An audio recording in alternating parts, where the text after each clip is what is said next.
A farm boy whom nobody likes one day accidentally ran into a rebellion led by a necromancer of the legacy profession. At the critical moment, he unexpectedly steals the necromancer's powers instead and obtains a second profession, gaining the ability to cultivate the undead. From that moment on, he began his rise from the bottom all the way to the peak of life. In Fangchuan City, the class awakening ceremony was about to begin. A young man stepped down from a carriage and thanked Uncle Jiang before watching him drive off. He thought that, just as expected from the annual awakening test, the place was incredibly lively. Within the barrier, humans underwent their profession awakening test once they reached adulthood. The professions varied greatly, and their rarity levels did too, ranging from N rank, R rank, SR rank, SSR rank, all the way up to UR rank. The rarer the class, the stronger the combat power, and anyone who awakened a powerful class could enter a better academy directly. All around him, young people who had come for their awakening were praying to legacy class holders for blessings, hoping for a better outcome than usual. Someone nearby was requesting that the great Master Berserker bless him with an S-rank class in this test. Another person urged the line to hurry since it was almost his turn. Someone else was sincerely asking the great heavenly maiden, whose stories she had admired since childhood, to bless her so she could become a noble legacy class holder. A different guy scoffed and commented that someone was daydreaming in broad daylight. Hearing all this made the carriage boy curious, so he asked a nearby teen what everyone was doing. The teen explained that rumors said a new legacy class holder would appear in this year's test, and since there were still 4 vacant legacy class slots, everyone was naturally praying as hard as they could. The carriage boy began to think that everyone was unusually eager to improve this year, which meant business should be good for him. Just then, a signal sounded and someone announced that the test was starting. Results were read out one after another. Lin, who with an R-rank class at level 10 and 13 mana points, when Sha with an N-rank class at level 8 and 8 mana points, and G5 with an F-rank class at level 34 and 55 mana points, who was admitted. Someone nearby remarked in envy that G5 actually had 55 mana points and wished he had that much. The young man from the carriage then took something out and casually asked if the guy would like a tomato that could increase his mana. A tomato that increased mana instantly caught everyone's attention. He explained that he was a spirit plant doctor, and that this was a superior variety he had carefully cultivated. Each tomato, he said, could increase a person's mana by 5% for 5 minutes. The tomatoes were priced at only 5 gold coins each. The boy mentioned that he also had hunger sweet potatoes that could keep a person full for an entire day, slimming cucumbers that burned fat, and power potatoes that increased attack power by 10%. The others looked doubtful and hoped it wasn't some kind of scam, but he explained again that his produce could increase mana and even help with weight loss. Since they were all sick of eating energy bars every single day, they eventually decided that trying something new wouldn't hurt. He announced that it was first come, first served, with limited stock. Once sold out, that would be it. The first customer could even get a free sample. The guy who stepped up first was only half convinced and kept examining the tomato, but after taking a bite, he felt an instant surge of energy. He exclaimed that his mana had really increased and that his body suddenly felt lighter. Someone else rushed over, wondering if he was seeing things. He recognized the vegetables as spirit crops developed by the Extraordinary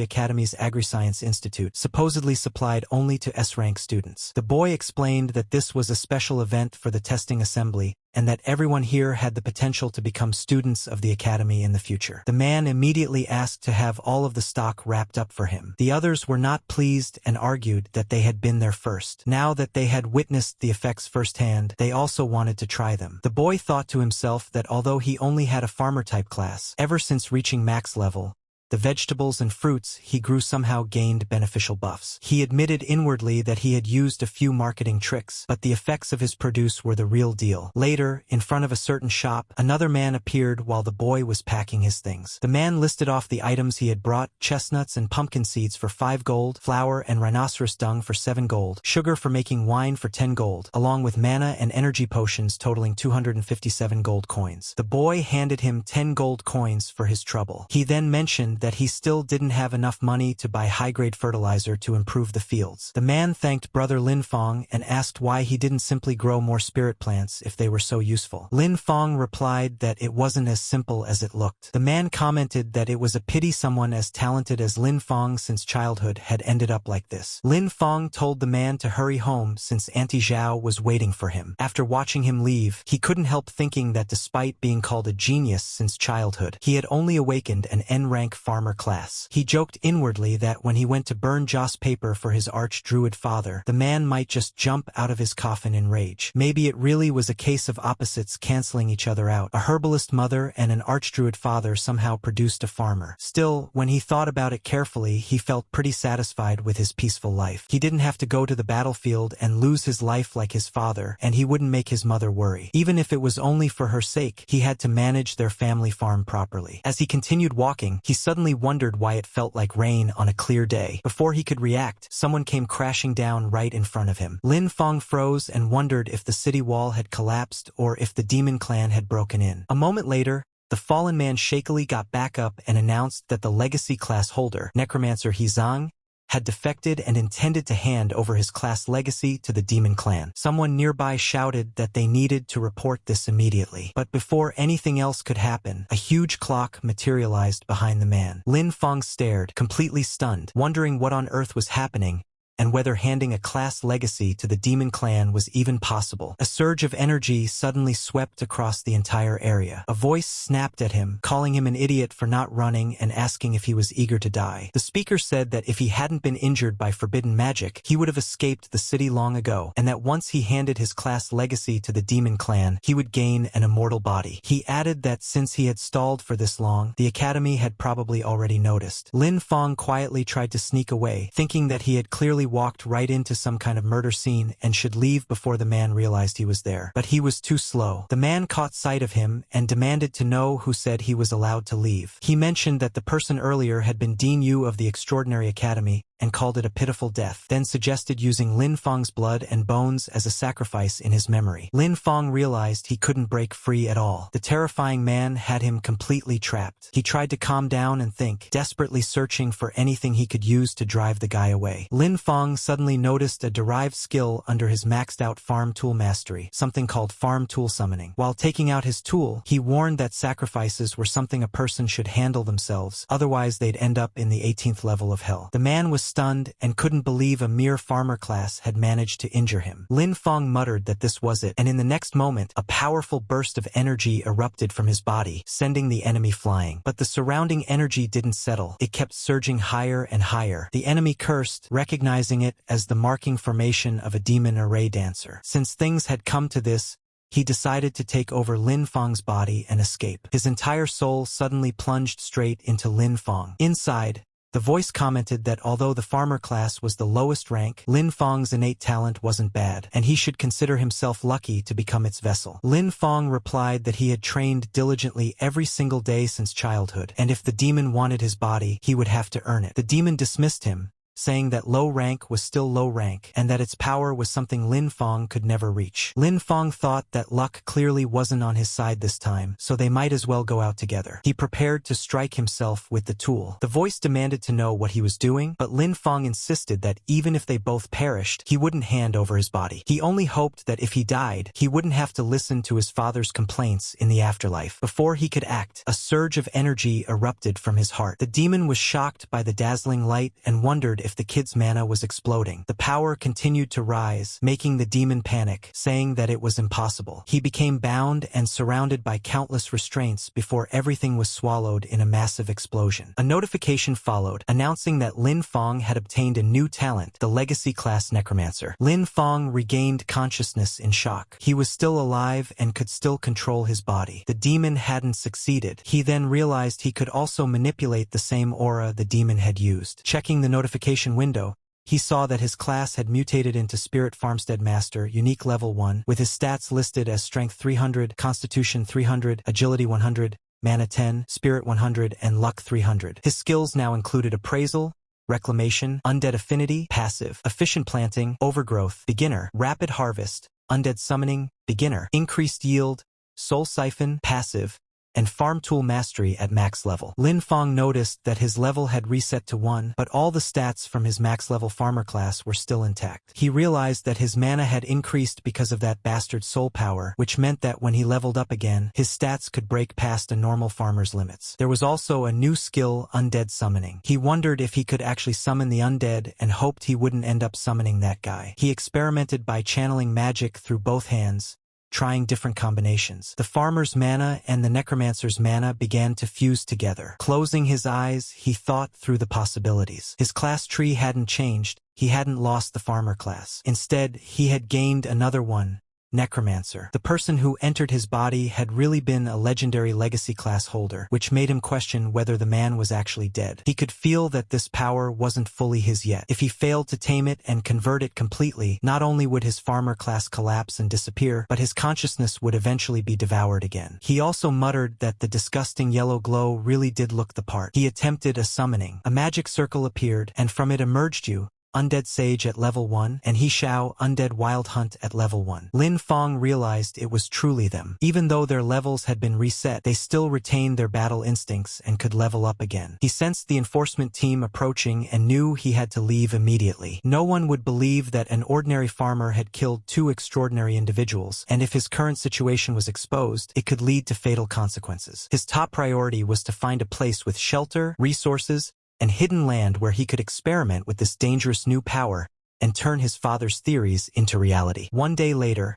at Lin Fong's farmland, he noted that an entire day had passed and the necromancer's influence on his class still hadn't faded. A TV broadcast played in the background, announcing that it was the birthday of the old agronomy teacher. While using magic on the crops, Lin Fong observed that everything catalyzed by his new power had started turning strange, and the more they grew, the stranger and scarier they became. The crops had become so strange that they were even snatching birds straight out of the sky. Lin Fong couldn't believe what he was seeing. If anyone else witnessed it, they would probably assume the demon clan had invaded. He decided he needed to get rid of it immediately. He later realized that the new mana had caused an ordinary crop to undergo such a terrifying mutation. If he could control this power and guide it properly, he might be able to cultivate the unique varieties his father had always envisioned but never succeeded in creating, the kind of high-value crops that could strengthen a person's class. On the TV, the same news anchor interrupted the broadcast with an urgent wanted notice. The legacy class holder, Necromancer He Shao, had launched a rebellion the previous day and murdered Dean Yu. His crimes were described as heinous, and anyone providing information would be rewarded, while anyone sheltering him would be treated as an accomplice. Lin Fong realized he had to be extremely careful. The Necromancer's undead power absolutely couldn't be revealed. He needed to think of a name for his undead followers to avoid suspicion. He suddenly came up with the idea of calling them farmhands. His class panel listed him as a spirit farmstead master,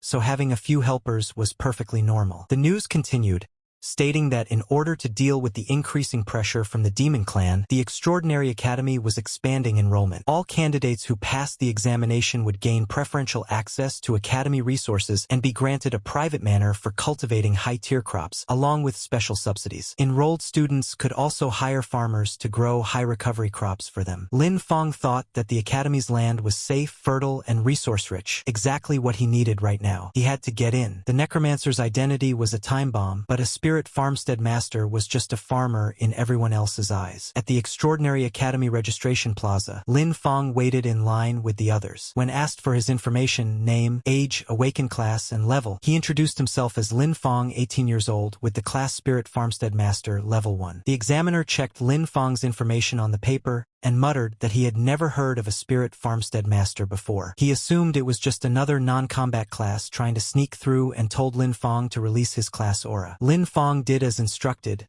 but after sensing it, the examiner clicked his tongue and said it was just the useless aura of a farmer class. He called for the next person and told Lin Fong not to waste his time. The people waiting nearby burst into laughter. Someone mocked him for making up such a ridiculous class name and said that a level 1 farmer trash actually dared to register. Another person told him to hurry back to his fields. The student in front even tried flattering the instructor, saying that he wouldn't hire someone like Lin Fong to farm for him and that he shouldn't drag down the school's strength. Lin Fong insisted that his class was a mutated type and asked the instructor to give him a chance, saying his fundamentals were solid. The instructor scoffed and questioned what kind of fundamentals a level 1 piece of trash could possibly have. He ordered security to throw him out. Before they could touch him, Lin Fong quickly held up the admission brochure and pointed out that it clearly stated all class users were allowed to take the exam, warning that he would report them if necessary. He even threatened to contact the Supervision Bureau, saying there was a teacher preventing him from taking the academy exam. The instructor immediately stopped and shouted at him for daring to make such threats, promising that he would make Lin Fong suffer the consequences. He declared that there was no way a level 1 farmer could pass the test anyway. Some of the people in line whispered that the instructor was going too far. Even if Lin Fong had a farmer class, turning him away was one thing, but humiliating him like this was unnecessary. Someone mentioned that the instructor had failed his own promotion and had been sent to the admissions office, which might explain his mood. The instructor then yelled that anyone who didn't want to take the exam could get lost. Later, Lin Fong was moved to another testing area, where the instructor sneered at the group and told them it wasn't too late to admit defeat and kowtow in thanks for being allowed to leave. Lin Fong thought the process was too slow. He summoned his followers and instructed them that waiting for the rabbits to wander into the traps would take forever. He ordered them to quietly eliminate the demon-horned rabbits roaming nearby without letting anyone else notice. The summoned beings rushed into the surrounding forest and carried out his orders exactly. They wiped out so many rabbits that it was hard to believe. Even Lin Fong was stunned. He thought that the 2 summons were unbelievably strong even at level 1 and felt as if he had struck gold. Soon after, the bell rang and the instructor announced that time was up. All candidates were told to come out and hand over the rabbit horns they had collected. The first student stepped forward with only 2 and was immediately declared a failure. Another came with 3 and was also marked as failed. Someone arrived empty-handed, and the instructor called him useless trash and told him to get as far away as possible. People whispered that there were usually plenty of rabbits. Why had they been so hard to find this time? One student managed to bring 4 horns, which the instructor considered decent, mentioning that some didn't even get one and would have to wait for the next enrollment expansion. Eventually, Lin Fong and the instructor came face to face. The instructor mocked him and demanded his haul, betting that he didn't have a single horn. But Lin Fong had collected so many that he needed a teleportation circle to bring them all out. The pile was overwhelming. The instructor was left staring with his mouth wide open, and even the student behind him couldn't hide his shock. The instructor counted a total of 500 demon-horned rabbit horns. Lin Fong calmly repeated that the total was 500 and asked if he would like to count them again. The instructor accused him of cheating. At that moment, the director arrived and cut him off, scolding him for making things difficult for a child at his age and demanding to know who had taught him such behavior. The instructor panicked at the sight of the director and nervously asked why he was there. The director said that if he hadn't come, all his pet rabbits would have been wiped out by someone with no professional ethics. He then informed Lin Fong that he had passed the preliminary exam. Lin Fong immediately bowed and thanked the director for his fairness. The director remarked that Lin Fong felt strangely familiar, which made Lin Fong uneasy. He worried that he had already been exposed, the last thing he needed after making it this far. The director suddenly asked Lin Fong what his relationship was with Professor Lin Xie. Lin Fong fell silent for a moment, relieved that the director didn't seem to have noticed anything unusual about his class. He then replied that Lin Xie was his father and asked if the director knew him. The director immediately brightened, saying that Lin Fong was the son of an old friend. Judging from the situation, he asked if Lin Fong was planning to enroll in the academy and wondered if he was facing any difficulties, offering to open a back door for him if needed. Before he could say anything else, a female director walked over and reminded him that everyone was watching. The man suddenly noticed the gazes around him and tried to play it off, saying he had only been speaking casually. He told Lin Fong that his uncle had urgent matters to handle first, but once Lin Fong enrolled, he would personally show him around the academy. Lin Fong couldn't shake the feeling that the teaching director seemed incredibly unreliable. The female director then addressed the students, telling those who passed the preliminary exam to follow her. She encouraged the ones who failed not to be discouraged, reminding them there would always be a next time. At the Extraordinary Academy, Sunwheel Branch Investigation Room, someone analyzed that Dean Yu Yi and He Xiao had disappeared at the same time. He believed that Dean Yu Yi must have discovered He Xiao's secret and been caught during his investigation, leading to both of them taking each other down. He insisted that a third party must have stolen He Xiao's legacy talent. He concluded that as long as they found the person who obtained the undead talent, they would uncover the truth. Another staff member told him they understood his eagerness to prove himself, but asked him to stop making such brainless speculations. Tuka complained that none of them believed him, promising that he would find evidence sooner or later. Some staff members wondered if they should stop him, pointing out that he was backed by the Duke and getting involved might be inappropriate. Someone else responded that it was better to let him go,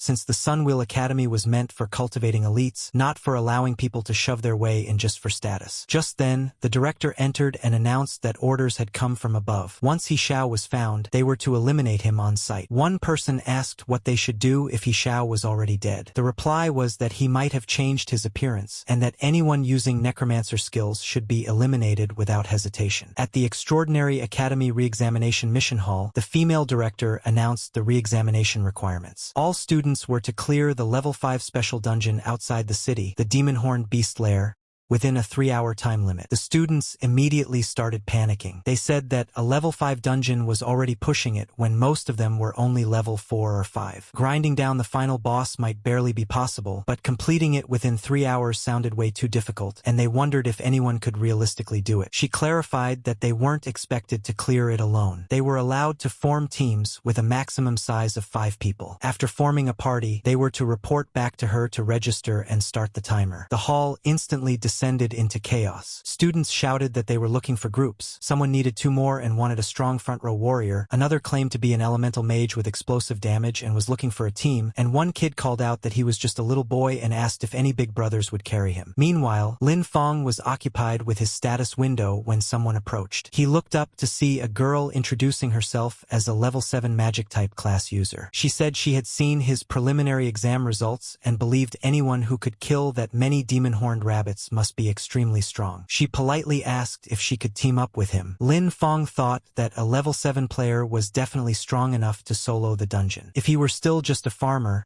he would have gladly accepted the offer. But his necromancer abilities absolutely couldn't be exposed, so he chose to decline. He told her he preferred to act alone. She smiled, wished him a successful clear, and walked away. Lin Feng then went to the instructor, who questioned why he didn't have a team, and reminded him that the dungeon's difficulty shouldn't be underestimated. Lin Feng simply asked to be issued the mission. The instructor handed it over and asked if he was aiming for the solo clear reward, the Black Bear Gale, which was an enormous boost for low-level players, but warned him not to overestimate himself. Lin Feng thanked him for the reminder. Soon after, Lin Feng stood outside the entrance of the Demon-Horned Beast Lair alongside the other students and instructors. The instructor looked at him again and asked where his teammates were. Lin Feng stated that he was entering alone. The instructor laughed and told him that a level 5 dungeon was far too dangerous for a single person, suggesting he return after finding teammates. Lin Feng reminded him that the rules allowed for solo entry. Another instructor guessed that he was probably aiming for the solo clear reward, the Black Bear Gale. Someone else commented that he had guts, but should consider whether he actually had the strength for it. In the end, they simply wished him good luck. Lin Feng stepped into the demon-horned beast lair. Inside, the environment was completely chaotic. Monsters with long, whipping tongues were everywhere. Lin Feng noted that level 3 and level 4 monsters posed no threat to him anymore. With his summons at level 6, they could take those creatures down effortlessly. He sent energy through his body and observed that his health remained stable. Although the guide mentioned that there would be many monsters, the number he encountered was far beyond expectations. Still, he decided it was the perfect chance to test his new summoning method. From the shadows of the cave, countless eyes watched him. He activated undead summoning, and this time, the undead that appeared were the very lizard-type monsters that had attacked him earlier with their long tongues. He ordered his minions to charge, and they immediately rushed forward, tearing through the surrounding creatures. Lin Feng observed that monster form undead retained certain traits from their pre-death state. They were extremely aggressive but had low intelligence and could only follow simple commands. They also consumed less mana. He wondered if they could handle chores like carrying water when they weren't fighting, since that would be convenient. He then sent his stronger summons into the fray as well. Once those entered the battlefield, any monster that appeared before them was instantly wiped out. While clearing the dungeon, Lin Feng was already thinking about other uses for his summons. He noted that humanoid undead had higher intelligence, could use their pre-death skills, and were more flexible in combat. In the future, he planned to have them handle tasks like weeding and fertilizing the fields. As more monsters were defeated, a notification appeared announcing that he had reached level 7. Lin Feng realized that only half an hour had passed and he was already standing before the boss room. At the deepest part of the dungeon,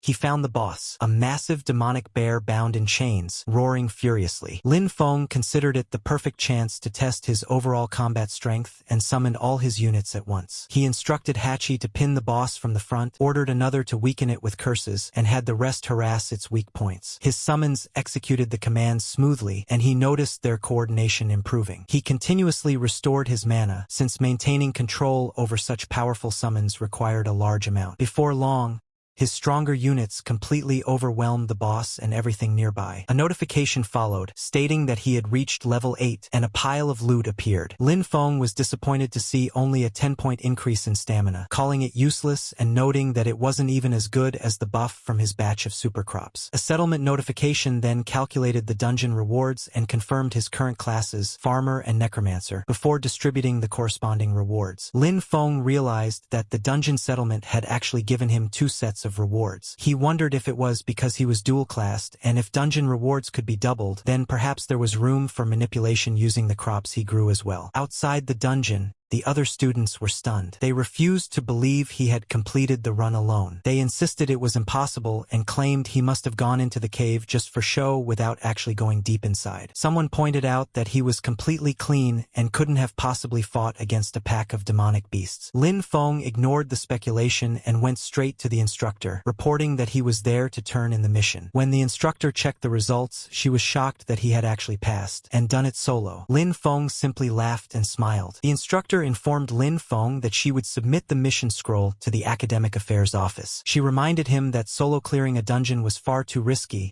and that if a freshman died right after entering the academy, it would create a huge problem. Lin Feng thanked her and said he understood. She told him that the final instructor interview would begin in the academy auditorium and suggested that he rest first. After leaving the building, Lin Feng noticed that everyone around him kept staring. Meanwhile, the instructor silently hoped another teacher would drill some caution into him, since surviving in the academy would be difficult if he stayed this reckless. Lin Feng continued walking when he sensed 2 people trailing behind him. He quietly began preparing his magic while the 2 monitored him from a distance. One whispered that since he had solo cleared the dungeon, his strength clearly wasn't simple and wondered if they were making a mistake. Another dismissed the concern, pointing out that no matter how strong he was still under level 10, so his power was limited. A third noted that Lin Feng had just come out of the dungeon and must have consumed a lot of energy, and no one had seen him recover. They planned to overwhelm him with numbers and were clearly after the Demon Bear Gale reward that granted 10 stamina. When they saw him walking farther away, they panicked and decided to act immediately. They called out for him to stop, addressing him as Farmer. Lin Feng asked if they were shouting at him. They struck strange poses and accused him of taking so many rewards by himself, asking if he wasn't afraid of bursting from them. One claimed he must have gotten dogshit luck and picked up a bargain. Another demanded that he hand over the Demon Bear Gale and the skill scroll. The third warned him to be sensible, or they would teach a farmer the power of a combat class. Lin Feng was a little embarrassed by the scene and asked why, out of all the examinees, they had chosen him. One of them asked if he was pretending not to know. Another explained that the exclusive reward for a solo clear, the Demon Bear Gale, was valuable and added 10 stamina, and that such an item wasn't something a farmer should be holding. Lin Feng couldn't believe their fuss. He thought that if 10 stamina was considered amazing, then the watermelons he grew every summer could add the same amount without needing to struggle through a dungeon. He casually asked if the item they were talking about was the one he was holding. The moment they saw the item, all 3 of them became greedy and demanded that Lin Feng hand it over. But before anyone could touch it, the item burst into flames and was instantly destroyed. A voice suddenly asked what they thought they were doing. The level 7 girl from earlier Ailing had arrived. She reminded them that private fighting was prohibited inside the academy and asked if they wanted to be disqualified. One of the boys told her the matter had nothing to do with her, and that she shouldn't interfere. Ailing replied that if she couldn't stand watching it happen, then it absolutely had something to do with her. She warned them to leave immediately or she would report them to the instructor and see who suffered more. The boys told her to go ahead and report, assuming she wouldn't get the chance. Since she insisted on protecting a farmer, they planned to deal with her as well. They rushed forward, declaring they would finish things quickly. Lin Feng wondered if she could handle the situation alone. Since she was a level 7 class user, she should be strong enough to deal deal with a few small fry. Ailing suggested that they join forces, but when she turned around, Lin Feng had already disappeared. From somewhere off to the side, Lin Feng tossed something back and thanked her for her help, saying the item was hers now. Ailing stared in disbelief as all three enemies charged at her. She wondered how she had gone from helping someone to being robbed. Later, inside a temporary independent restroom, Lin Feng examined the skill scroll that had dropped in the dungeon and found it useless in its current state. He wondered why and began injecting mana into it. A notification appeared. Realized new skill, Special Cultivation, Beginner, consumes mana and specific materials to cultivate and strengthen undead summons. Has a chance to increase their level, improve quality, or unlock new skills. Lin Feng confirmed that it worked and realized he needed to infuse mana from both of his classes simultaneously to activate it. He summoned his units and decided to test the new skill. After using Special Cultivation, both of his main summons advanced to level 8. The Demon-Horned Bear reached level 9, and the Demon-Horned Lizard Eagle advanced to level 7. Lin Feng was very satisfied with the results. Seeing how powerful his newly strengthened summons had become, Lin Feng couldn't help thinking that the only downside was not having new land to experiment on. He didn't want to ruin the fields at home just to test strange crops. He then spotted the girl from earlier. She called him Demon Bear Guy, but Lin Feng simply laughed and reminded her that the item belonged to her. She insisted that something so valuable couldn't possibly be given away for free, but Lin Feng still couldn't understand why anyone would treat such rotten material like a treasure. She wondered if she heard him correctly. Rotten? Lin Feng later headed deep into the forest, checking his surroundings to make sure no one was nearby. He began channeling his magic, wanting to see what effect the new skill might have on crops. A monstrous plant sprouted, but at first glance, it didn't seem any different from before. Then he noticed something shocking. The crop was moving. He stared in disbelief, amazed that the plants could actually move on their own. Meanwhile, a spirit energy detector registered unusual readings, and someone began tracking them. Tuka sensed Necromancer aura and rushed to investigate, convinced his guess was right. He planned to eliminate the source immediately. He soon came across Lin Feng, who happened to be walking past. Tuka grabbed him by the shoulder and asked if he was a farmer. Lin Feng wondered if Tuka had been personally wronged by a farmer or something. Disgust flashed across Tuka's face as he pulled his hand back. He demanded to know whether Lin Feng had seen a suspicious person nearby. Lin Feng was briefly caught off guard, but replied that he actually had. Tuka urgently asked where, and Lin Feng pointed straight at him, saying the person was right there. Tuka was furious that a mere farmer dared say such a thing. He declared himself an elite of the Sunwheel Academy and the nephew of the Iron Lion Duke. For a lowly farmer to be so rude to him was unforgivable, and he threatened to take Lin Feng down on the spot. Deep in the woods, Tuka's roar echoed as his body began transforming. Enraged by Lin Feng's words, he declared that a lowly farmer would pay a heavy price for such stupidity. His fury triggered a beast form transformation. His size expanded, muscles bulged, and his aura blasted through the forest, shaking trees and sending rubble flying. Lin Feng had to shield his face just to keep debris out of his eyes. Lin Feng then muttered, "Taste this," while thinking about how the monk's hood in his field had accidentally been corroded by undead mana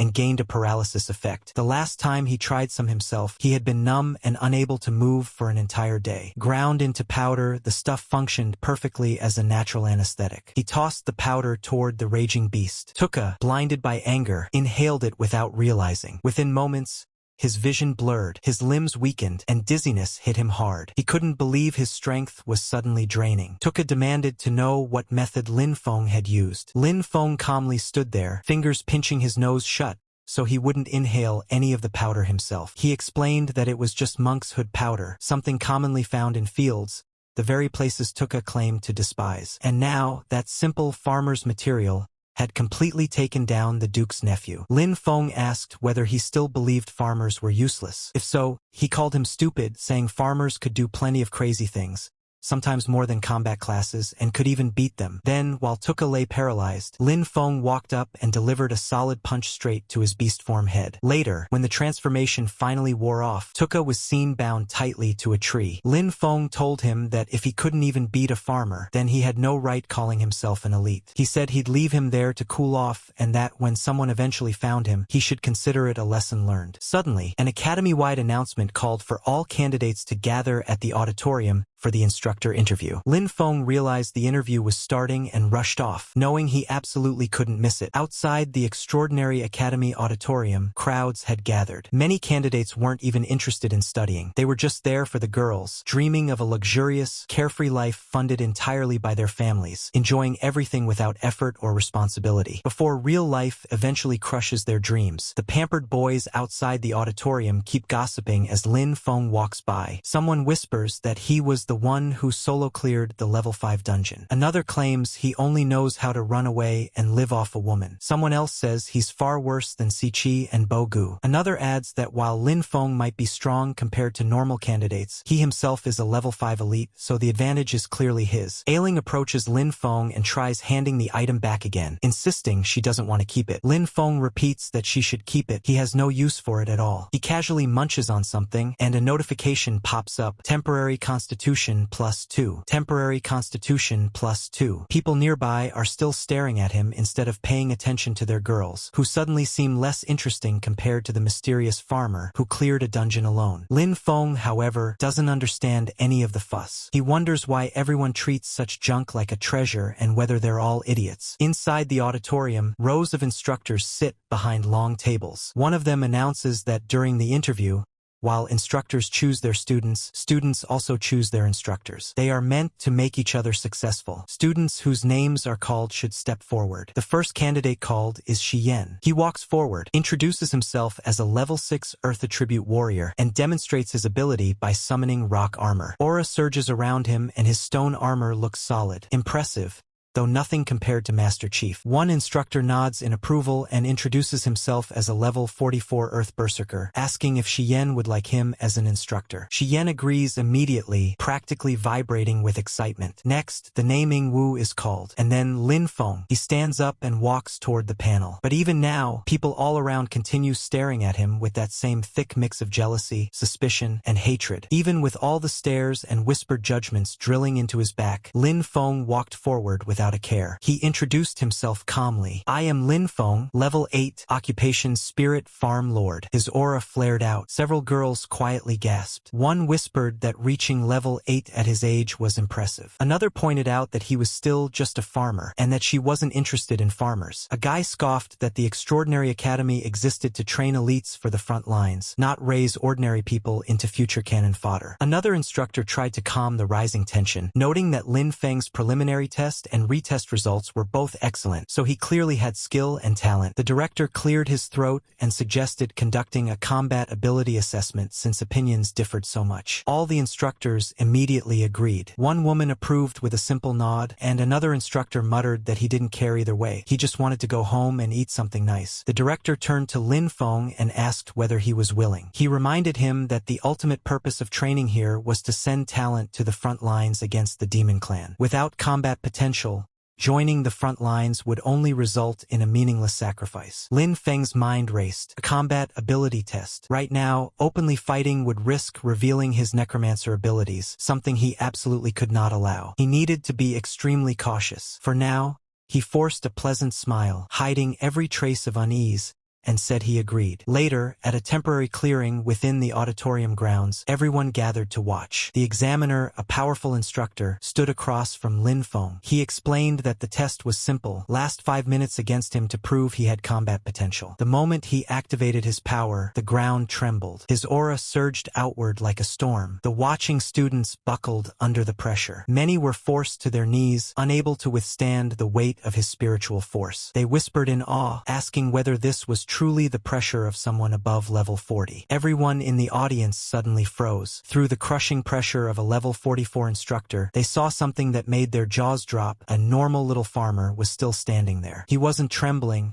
wasn't on his knees, wasn't gasping for breath like everyone else. He was simply bowing slightly, while striking a pose suspiciously similar to Iron Man charging his repulsors. Someone whispered in disbelief that the guy was acting like nothing was happening. The instructor seemed impressed and praised him, saying that just for his persistence, he would look highly upon him. He encouraged Lin Feng to use all his abilities and attack with full power. Hearing that, Lin Feng sprang into action. He admitted inwardly that the pressure of a level 44 expert was indeed terrifying. terrifying, but still within what he could handle for now. He gathered mana in his hands, forming a glowing orb, and called out, "Come out, my servants!" Wrapped in spiraling threads of nature mana, the undead summon began materializing. Lin Feng felt relieved it worked. Masking undead creatures with nature mana effectively hid their necromancer aura. It was the only way he could safely summon without exposing his forbidden abilities. A vague, cabbage-shaped bear silhouette emerged first. Lin Feng thought that honestly, who would ever guess this cabbage-headed bear was actually an undead? When the summoning finished, the audience gasped. They commented that it looked like a rare variant occupation, marveling at the richness of the nature mana surrounding the creature. Interest crackled through the crowd. They were finally seeing something unusual. The instructor drew his blades, both covered in their own blazing aura. The summon and the instructor stood face to face. The instructor had no idea what kind of monster he was about to fight. Both charged at each other at full speed, and their clash sent shockwaves of aura rippling across the clearing. The instructor began attacking wildly, screaming as he pushed forward. The summon staggered under the barrage, showing signs of strain. Watching from the sidelines, the director commented that the summon was remarkably loyal. Any other summoned creature would have been forcibly unsummoned after taking that much damage, but this one was still stubbornly pushing forward, even throwing punches. The instructor dodged, and the director clicked his tongue in disappointment, wondering if old G,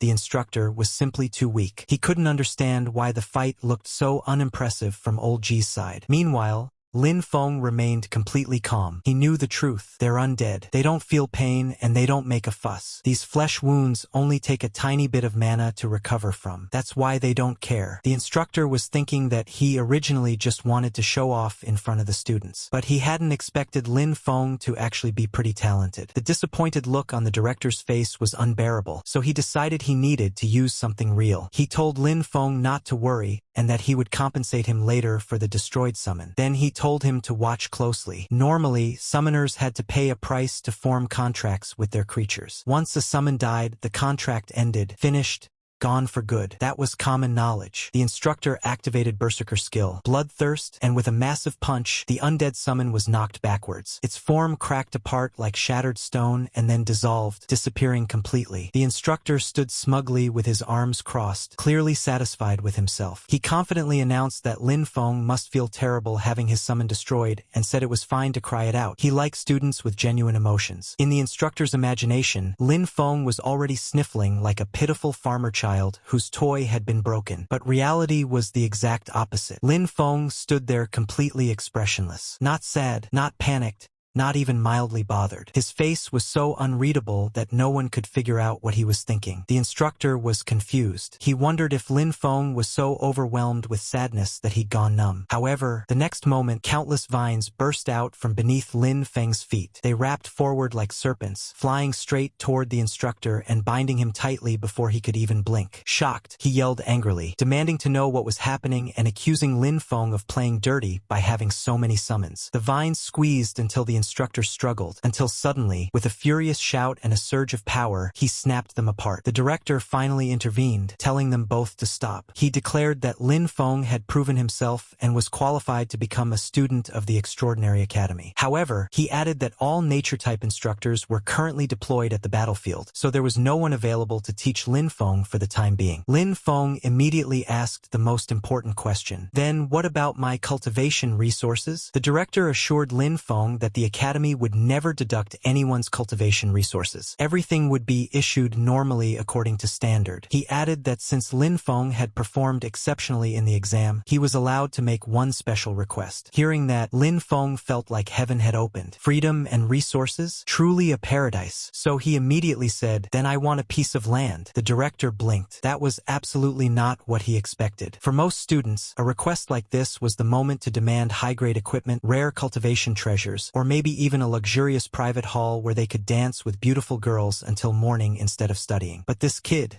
was different. The director confirmed if Lin Feng really didn't want any precious resources or high-tier items and only wanted land. Lin Feng laughed and explained that he was a spirit farm lord. Without land, how could he call himself one? The director nodded and agreed. He told Lin Feng there was a piece of abandoned training wasteland in the west of the city that had been idle for a long time. He granted Lin Feng permission to use it however he wanted. This was exactly what Lin Feng had hoped for. He thanked the director sincerely. The instructors then told him to go rest backstage. Later, Inside a quiet room, Lin Feng's file sat on a table. An instructor looked over it and murmured that spirit farm lord was quite an interesting occupation. A female instructor entered urgently and told the principal she had something important to report. The principal asked what it was. She handed him a delicate scroll-like object. When he opened it, the contents were shocking. The report confirmed that Tuka, their investigation team member searching for He Xiao, had been murdered by a necromancer. His body had been discovered not far from the auditorium. The report stated they suspected a necromancer had infiltrated the academy. This was a monumental problem, one that could shake the entire academy. But Lin Feng hadn't killed Tuka. He only tied him up to teach him a lesson. Whoever finished the job had framed Lin Feng deliberately, and in a place where everyone already looked down on farmers,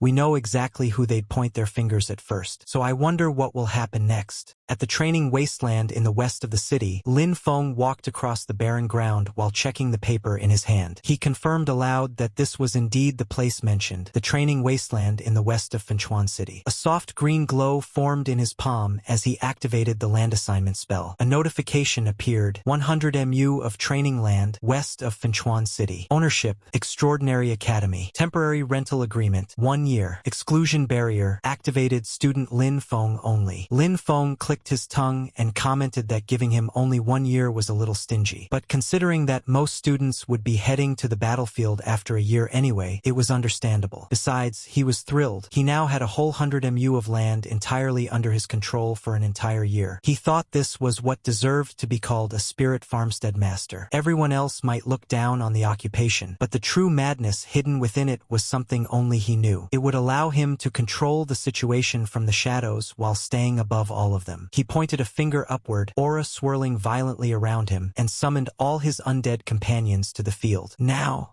he said, let's get to work. Immediately, the entire group of summons scattered across the land. Some were plowing the soil, others were handling water channels, some zipped across the ground like tractors, tilling rows at incredible speed. Meanwhile, Lin Feng relaxed under the sunlight, stretching comfortably. Magic really does change lives, he sighed. The ancients truly didn't deceive me. Suddenly, someone tapped him on the shoulder. Lin Feng assumed the reclamation work was done and commented that their initiative must be stronger than he expected. But one of the undead only buzzed in response. Lin Feng inspected him closely and sighed. Expecting undead to have independent consciousness was still too much, he thought. Feeling slightly disappointed, he walked away. Unbeknownst to him, the celestial undead behind him looked confused, then smirked faintly. A hint of intelligence, one Lin Feng completely missed. Lin Feng entered the greenhouse, where he began inspecting the plants inside. Floating notifications hovered above each crop. Stamina +1 permanently unripe. Stamina +1 permanently unripe. Attack power +1 permanently unripe. Life +1 temporarily unripe. Seeing the glowing notifications above the plants, Lin Feng felt genuinely happy. He thought that while other people cultivated their strength through long, bitter training, he could improve using crops, balanced nutrition, and a solid foundation. It was truly a blessing. He also felt it was a pity that only he could make crops with these effects. If he could increase the yield and let everyone improve through his plants, wouldn't the demon clan be nothing more than clay chickens and pottery dogs before them? After tending to the greenhouse, he realized that just planting the special crops wouldn't be enough. He needed to plant plenty of ordinary crops outside to camouflage everything. Otherwise, the greenhouse's secrets would be discovered, and that was the last thing he could afford. Exposure would ruin all of the insane plans he was crafting in his mind. So for now, he simply rolled up his sleeves and got to work. 3 days later, the wasteland had completely transformed, bigger, greener, more alive than anything it had been in years. Lin Feng stood in the middle of the field, shovel in hand, demonstrating to his larger summons how to dig properly. He asked if they understood and hoped they would finally grasp what he meant. A few of the undead still looked confused as they clumsily mimicked his movements, but at least they were trying. He sighed with satisfaction, thinking that having this group of helpers made planting vegetables much faster. Then he noticed one of them doing something suspicious. Lin Feng shouted, "Hey, what are you doing?" The frightened undead flinched. He had been happily munching on a plump potato. Lin Feng marched over, and the undead stiffened in fear before slowly turning his head. At that moment, a notification appeared. Undead lizard, level 6, temporary. A bone density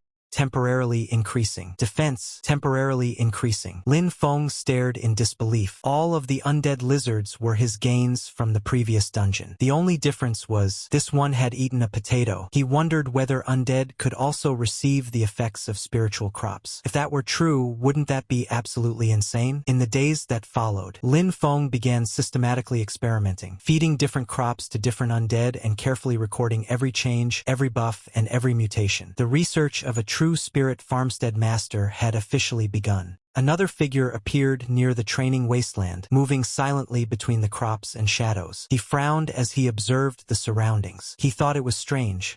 When he probed the area earlier, none of these structures or plants had existed. The barrier around the land seemed flimsy to him, nothing more than a paper-thin, marshy wall. He concluded he could tear through it with a single slash. He spotted only one person inside and wondered if the whole thing was a trap. The idea intrigued him. Just as he stepped forward, something beneath him triggered. He sensed it too late. He tried to stop whatever was happening, but chaos erupted instantly. Something burst out of the soil and exploded right beneath him. The sudden blast startled him, though he managed to dodge at the last second. He scoffed, saying that this level of trickery wasn't enough to deal with him. But then more of those explosive things began erupting from underground, angry, pulsing, swelling with unstable energy. Now even the intruder felt a chill crawl up his spine. He cursed, demanding to know what these things were. A chain of massive explosions followed, so intense that the shockwaves were visible from far away. The blasts all seemed rooted to a glowing green form deep beneath the ground. A magnificent being, like a fragment of the Earth's own spirit that Lin Feng had grown, watching the intruder with eerie luminous eyes. Through thick smoke, the intruder staggered back. He cursed again, saying that if he didn't need to gain the Duke's trust, he would never have come here a second time. He vowed that once he cut Lin Feng down, he wanted to see whether these explosions could stop him. He then began slicing through everything, roots, plants, vines, and all the careful work Lin Feng and his undead had put into the field. He didn't care about the effort, he only cared about destruction. But as he hacked through the growth, something unusual caught his attention. He paused and sensed a faint aura, an aura belonging to the undead. His expression changed. A memory surfaced,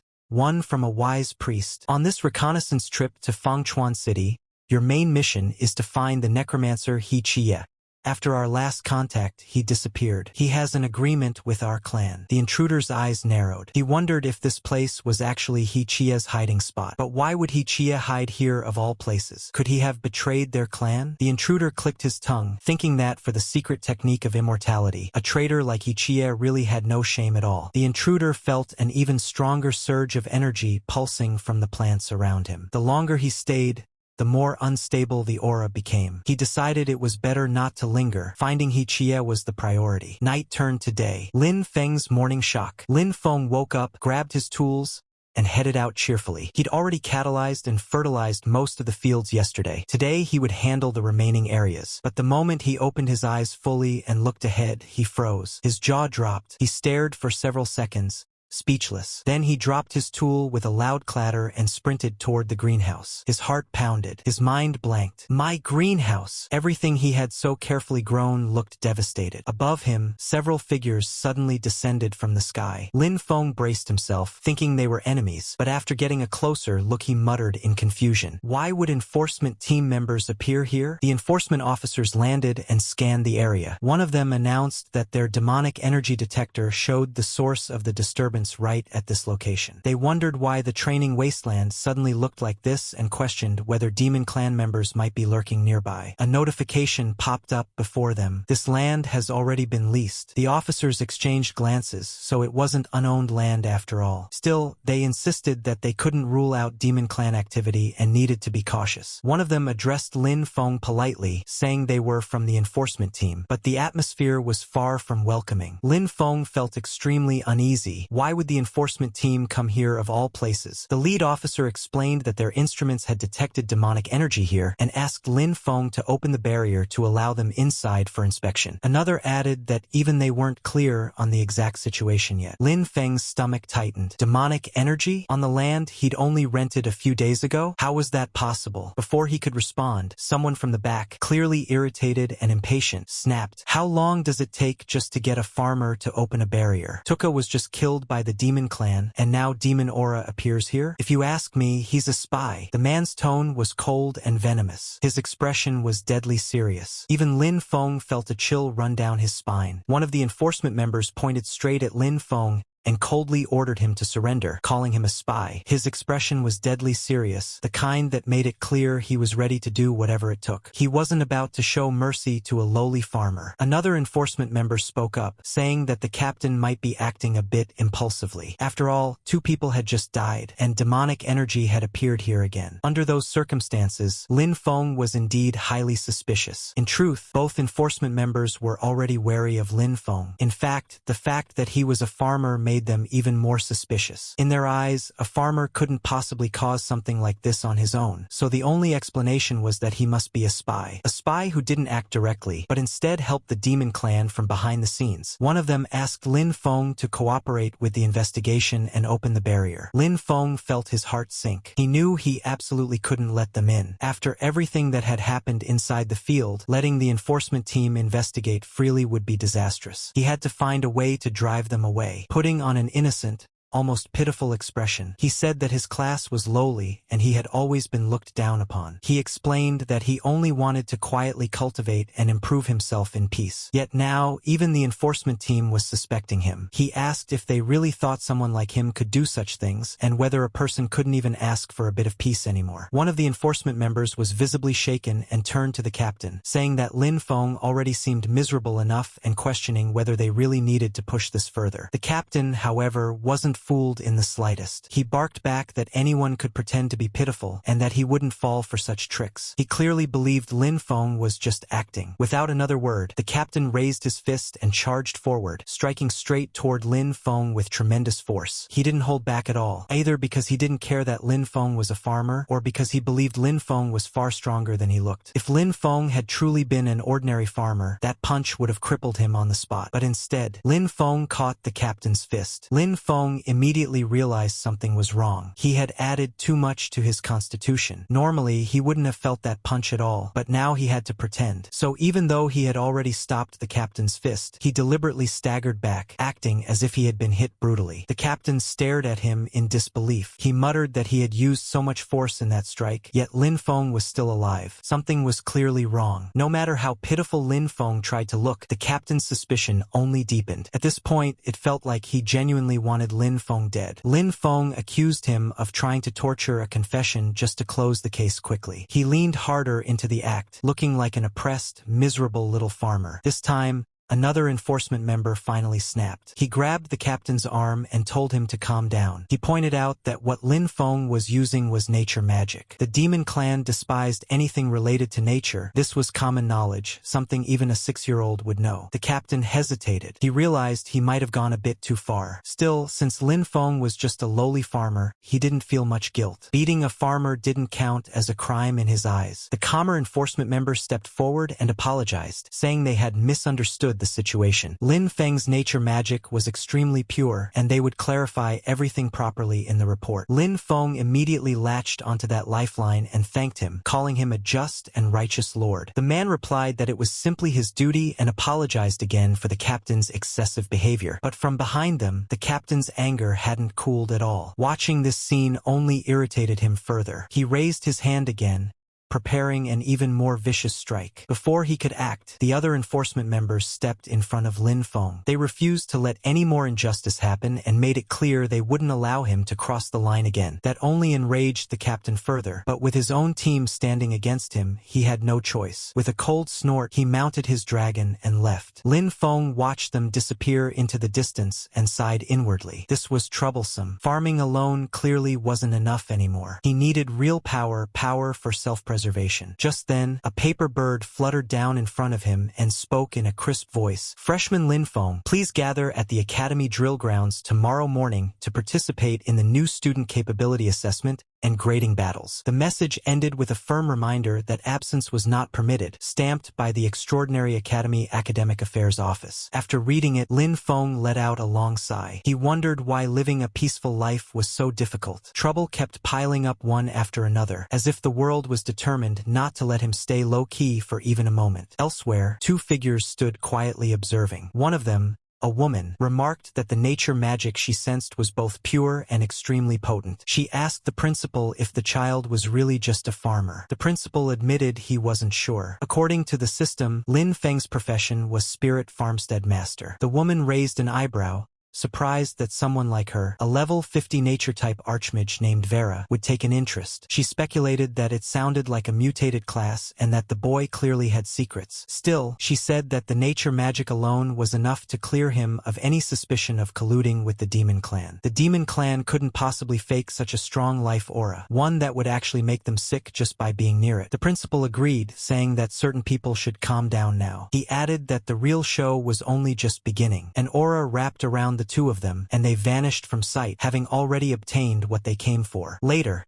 at the Extraordinary Academy freshman drill grounds, crowds of students gathered together, buzzing with complaints. Someone asked why there was another test when the interviews and instructor selections were already done. Another complained that the academy seemed to be throwing test after test at them without any logic. Someone else claimed to have insider information and teased the others, only to immediately say he wasn't telling. Lin Feng stood quietly among them, uninterested in what he thought were pointless ramblings from a bunch of idiots. Soon, a female instructor arrived and ordered everyone to be silent. She acknowledged that they all had questions, especially about why an all-student entrance assessment was being held after the instructor interviews. She explained that urgent military intelligence had arrived from the front line the previous day. The demon clan's offensive had intensified, and the fortress outside the third barrier was now in critical danger. The academy had received direct orders to immediately dispatch a batch of vital forces to provide support. The students were stunned. One of them blurted out in disbelief that they had just enrolled, and now they were being sent toward the front lines. Another student protested that they had been told they would first study and cultivate. The instructor calmly replied that if the nest was overturned, how could the eggs remain intact? If the fortress fell, the demon clan spearhead would point straight at Fangchuan City. At that point, she asked, did they really think they could still cultivate peacefully inside the academy? She made it clear that this was not a request, it was a conscription. In humanity's time of peril, no one was allowed to stay out of it. The crowd fell silent. A small boy hesitantly called out to the girl beside him, but before he could finish, Lin Feng was already standing quietly nearby. The girl gently reassured the boy not to worry, though she couldn't help thinking about Lin Feng. He was clearly outstanding. She wondered whether he would be selected for the conscription. The instructor then ordered all freshmen to follow instructions and enter the drill grounds to prepare for the practical combat assessment. As others eagerly rushed forward, Lin Feng hung back and thought that as a farmer class user, he probably wouldn't be selected for the front line at this stage. Otherwise, all of his farming plans would be completely disrupted. Soon, Lin Feng found himself facing a female opponent. She commented that she had heard the spirit farmstead master was good at hiding. Striking a dramatic pose, she declared that he would turn to ash beneath her flames. Fire surged beneath her feet, lifting her into the air as blazing waves spread outward. Her attack was fast and fierce, but Lin Feng still sidestepped it effortlessly. He remarked that it was too slow and that her magic condensation was insufficient. He even added that her fire couldn't roast the sweet potatoes in his field. That comment enraged her. She immediately began chanting again, calling upon a greater fire spirit. Flames erupted even more violently this time, but Lin Feng had no interest in seeing what else she could do. He just wanted the match to end quickly. He stepped in and struck, pointing out that her wind-up was far too long and that such techniques would never work in real combat. She was sent flying. The result was announced. Lin Feng was the winner. Battle after battle followed. Lin Feng versus Ryan. Lin Feng versus Zomo. Lin Feng versus Lin Zishi. Lin Feng versus Luna. Lin Feng versus B Mull. Lin Feng versus Gramble. Lin Feng won every single match. After so many consecutive victories, he finally thought that this should be more than enough. If things continued like this, he figured he could afford to lose the next few matches. A woman approached Lin Feng and told him that with his current talent and potential, he was fully qualified to aim for a higher platform. Lin Feng thanked her politely, though he honestly had no idea what this higher platform was supposed to mean. She explained that by accumulating credits and passing further assessments, he could advance to the higher-level Sunwheel Academy. There, he would have access to better cultivation methods and stronger instructors, and might even obtain legendary weapons or powerful demonic beast mounts. Lin Feng thanked her again but said he didn't really need any of that. After all, he had already seen dragons flying around, those things didn't impress him much anymore. The woman was taken aback and asked what he actually wanted if none of those things interested him. Lin Feng pointed calmly and said that he only wanted a better and larger piece of land where he could farm in peace. That answer shocked her. She clarified that she meant his ultimate goal, what he intended to do after finishing farming those lands. Lin Feng replied that he planned to farm more land, let more people have land to farm, and make it so that anyone who wanted to farm would be able to do so. Vera was clearly surprised. She thought that this child actually wanted to reclaim land on a large scale and found his ambition unexpectedly enormous. At that moment, the principal arrived and asked whether the wasteland in the west of the city that Lin Feng was already developing wasn't enough for him. Lin Feng felt a little embarrassed and laughed, replying that when it came to farming, the more land, the better. Soon after, the next match was announced. Lin Feng versus a Ling. Lin Feng immediately responded and headed toward the battlefield. Both the principal and Vera noticed him moving. The principal commented that the kid was quite honest. Vera said that since the child wanted it, they might as well give it to him. When the principal asked whether she intended to take him in, Vera replied that he was a very interesting kid. The announcement for battle preparation sounded. A Ling stepped forward and said that she hadn't expected to fight Lin Feng, but that she would go all out in this battle. Her expression was extremely serious. Lin Feng, however, said frankly that he couldn't beat her and that he had originally planned to concede. To a Ling, those words felt like pure humiliation. Her expression darkened as she charged forward, accusing him of mocking her. Now she was even angrier than before. Lin Feng immediately sensed something was wrong. He realized that a Ling had jumped straight into her second combat phase without any hesitation and muttered to himself whether this was really how she liked to fight. He quickly began preparing his own farm aura. Thick vines burst out of the ground and surged toward a Ling, wrapping around her limbs. The sudden counter caught her off guard. She had been charging forward at full speed, but now she was forced to stop and deal with the vines first. With a sharp shout, she unleashed a powerful kick and shattered them, breaking free with brute force. Watching the exchange, Vera couldn't help commenting that a student under level 10 possessing such pure magic power was astonishing. The principal agreed, admitting that he had been shocked the first time he saw it as well. Both of them leaned forward, growing more and more interested. Vera added that even a renowned nature cultivator who had reached level 80 didn't possess magic power as pure as Lin Feng's. She concluded that this child's future achievements would be limitless. As fiery bursts from a Ling collided with the restraining vines summoned by Lin Feng, the scene left them genuinely impressed. The principal remarked that such a high-quality seedling was extremely rare and that, with proper guidance, his growth would be terrifying. Before he could finish, Vera spoke decisively, saying she had already made up her mind. She wanted to take Lin Feng as her teacher. She repeated herself to be absolutely clear. The principal nodded at first, saying it wouldn't be bad if she became his teacher, then suddenly froze. Something felt very wrong. He turned to her slowly and asked if she had said that backward. Vera calmly replied that she hadn't misspoken. She meant exactly what she said. She wanted to take Lin Feng as her teacher. The principal stared at her in disbelief and demanded to know whether her brain had been burned by the demon clan. Vera replied that even if it had been burned, she would still make the same decision. She was clearly far too impressed by Lin Feng and perhaps wanted something more than just a teacher-student relationship. At the Extraordinary Academy freshman drill grounds, a fierce battle was taking place at high speed. Both fighters were going all out, their power clashing again and again. Lin Feng thought to himself that he had already shown enough strength. He felt that if he pretended to weaken and admitted defeat, everything would go according to his plan. But suddenly, a voice came from behind, warning him that if he kept slacking off, the academy would take back the land in the west of the city and give it to someone else. Hearing that, Lin Feng's expression changed. He immediately thought that this was bad and that he could not allow that to happen. Taking back the land was absolutely unacceptable. Even the woman fighting him noticed the shift. Just moments ago, he had been defending passively, but now his aura completely changed. He was no longer holding back at all. Green, plant-like energy began flowing through his body as he channeled it into his hand. The woman also prepared herself, gathering flames and forming a massive fireball. She launched it straight toward him without hesitation. Lin Feng stepped forward and punched through the attack, shattering the flames instantly. Then he told her to take his serious punch. As the attack rushed toward her, fear flashed through her mind. She could feel how terrifying the power behind it was. Lin Feng then calmly said that she should just let him win. The people watching were completely shocked. One of them said that Lin Feng,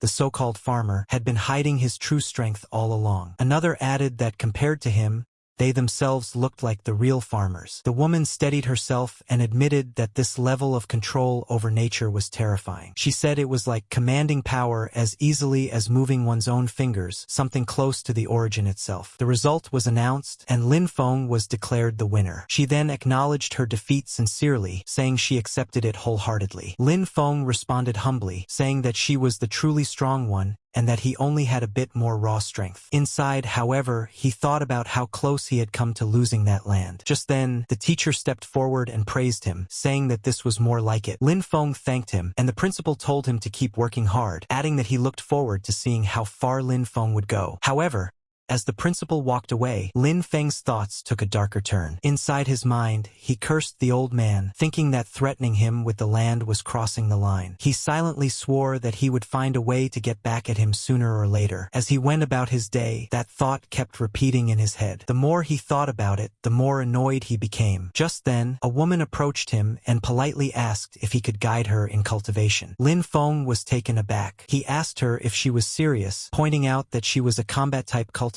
asking a farmer for guidance. She introduced herself as Vera and said they had never met before, but she had witnessed his match. She explained that his use of natural mana was flawless, full of vitality and life, and unlike anything she had ever seen. She admitted that she had been stuck at her current realm for a long time, and felt that his path might give her some insight. Lin Feng felt a bit embarrassed by the praise, though he couldn't deny that it felt good. He asked if she was also a nature-type cultivator and mentioned that the Academy's nature instructors were still away on the battlefield. He added that he was just a farmer and didn't really have anything to teach. Vera quickly responded that skill mattered more than status. She said she didn't need to formally become his disciple and only wished to observe him occasionally, even if it was just watching him work in the fields. Feeling his natural aura up close would be enough for her, she said, and then she even bowed deeply. Seeing her bow like that made Lin Feng panic internally. He thought that this was bad, very bad. If people found out what he was really growing in his fields, it would cause huge trouble. He immediately tried to refuse, saying that he was only a farmer with brute strength and that he truly had nothing to teach. At that moment, the principal stepped in and told him to agree, saying that she was being sincere and that he should do it for his sake. He then leaned closer and whispered something into Lin Feng's ear. Hearing those words, Lin Feng froze again. Whatever the principal had said clearly hit a nerve, and he muttered that it really wasn't a good idea. But before he could object further, the matter was settled. Vera immediately thanked him excitedly, saying she would be very careful not to disturb him. She asked if she could start right away, even offering to go with him immediately. Seeing how eager she was, and remembering what the principal had whispered, Lin Feng could only sigh inwardly, realizing he had once again been pushed into something troublesome. He told her it was up to her and mentioned that his place was on the west side of the city. Not long after, at the West City Training Wasteland greenhouse outskirts, Vera could be seen busily moving around, helping out wherever she could. She kept asking if there was anything she could do. Watching her, Lin Feng thought that her attitude was at least sincere. Still, he reminded himself that he absolutely could not let her see what was really growing inside the greenhouse. As Vera wandered around, she examined the crops and commented that she would first get familiar with the surroundings. Lin Feng told her to just take a look around outside for now, explaining that he was busy tending to newly bred seedlings and that they required special care. While observing the plants, Vera's eyes gradually widened. She realized that the crops had all been nourished by extremely pure natural mana. They weren't ordinary at all, but high-grade plants with temporary attribute-boosting effects. She couldn't help but say that Lin Feng was making her more and more curious. An hour passed, and she was still examining the crops. The more she looked, the more unbelievable it felt. Finally, she asked if there was something wrong with the soil. Lin Feng casually replied that it was just ordinary soil. Vera was shocked and asked if he had really not used any mana crystals or elemental fertilizer. He answered honestly, saying that he had thought about it before, but those things were far too expensive for him. With his limited funds, he simply couldn't afford them. Vera stared at the crops again and muttered that they looked like they were slightly undernourished, yet somehow still thriving. Inside, she couldn't help but think that Lin Feng's natural mana was far beyond normal. If that was the case, maybe she could help him instead. She then mentioned that the Academy had a regulation allowing students to exchange dungeon materials for special items at the Academy warehouse. Hearing that, Lin Feng's interest was immediately piqued. He grabbed her by the shoulders and asked if what she said was true. Vera nodded and explained that, for example, the level 10 dungeon in Storm Academy, the Gloom Forest, had a boss called the Shadowfall Kobold Chieftain. His Fong could be exchanged for a bottle of Earth Pulse. However, she added that level 10 dungeons were extremely dangerous and usually required a full team of 5 to challenge safely. Vera nodded and said that it was true, although the regulation was going to be cancelled soon. Hearing that, Lin Feng immediately clenched his fists in excitement and said that this was perfect. He added that there was no time to waste and that he would head there right away. Vera was stunned by his reaction. She quietly thought that perhaps only someone with such a pure and straightforward heart could nurture such pure natural mana. Soon after, Lin Feng arrived at the entrance of the level 10 dungeon, Gloom Forest. A few guards were standing at the gate. When they saw him approaching, one of them scoffed and asked what that farmer-looking guy was doing there, wondering if he had come to dig wild vegetables in the dungeon. Another guard laughed and pointed out that he was even carrying a hoe. Someone else recognized him and mentioned that he was the freshman named Lin Feng, only level 8, and questioned whether he had lost his mind trying to challenge a level 10 dungeon alone. Lin Feng calmly took out his identification and handed it over, saying that he wanted to apply for a solo entry into Gloom Forest. The instructor on duty frowned and reminded him that his level was insufficient and that entering alone would be extremely dangerous. However, Lin Feng calmly replied that according to academy regulations, any registered student had the right to apply. The instructor hesitated, clearly unsure. But just then, after noticing someone nearby, his expression changed. He cleared his throat and said that the regulations were indeed as stated, then reminded Lin Feng to act within his limits and retreat immediately if things became dangerous. As Lin Feng walked past, whispers followed him from all sides. Some mocked him, saying he was an idiot who didn't know his place. Others said he was just another rookie cannon fodder who would probably die inside. A few even commented that it would be embarrassing for the academy if someone like him died in the dungeon. Ignoring them all, Lin Feng stepped into the dungeon. Inside the Gloom Forest, dark mist filled the air as monstrous figures began charging toward him from all directions. Seeing this, Lin Feng calmly gave an order, telling Qi, Yu, and Yi to clear the path and push forward. He told them to move fast and cleanly. The summoned beings immediately surged ahead, slaughtering the monsters with ease. Compared to them, the dungeon creatures were nothing. Watching the battlefield, Lin Feng calmly issued another command, saying that it was time to rise. In response, a new undead figure emerged, an existence formed from fallen remains. It was the Shadowfall Kobold Chieftain, now reborn as an undead, its level clearly marked at 12. Seeing the final monster appear, Lin Feng immediately judged the situation. To him, this was clearly the dungeon's final boss. He felt a bit disappointed and thought that this dungeon really wasn't much after all. Wanting to finish things quickly, he gave a simple order, telling his summons to move in. The moment the Shadowfall Kobold Chieftain tried to attack, the summoned beings rushed forward and struck it head-on. Overwhelming power erupted, and before the monster could even struggle, it was completely crushed. A system notification appeared. It announced that the Shadowfall Kobold Chieftain had been defeated, experience had been gained, and Lin Feng's level had increased to level 9. Another message followed, stating that the chieftain's Fong had been obtained. Immediately after, a new notification appeared, stating that the target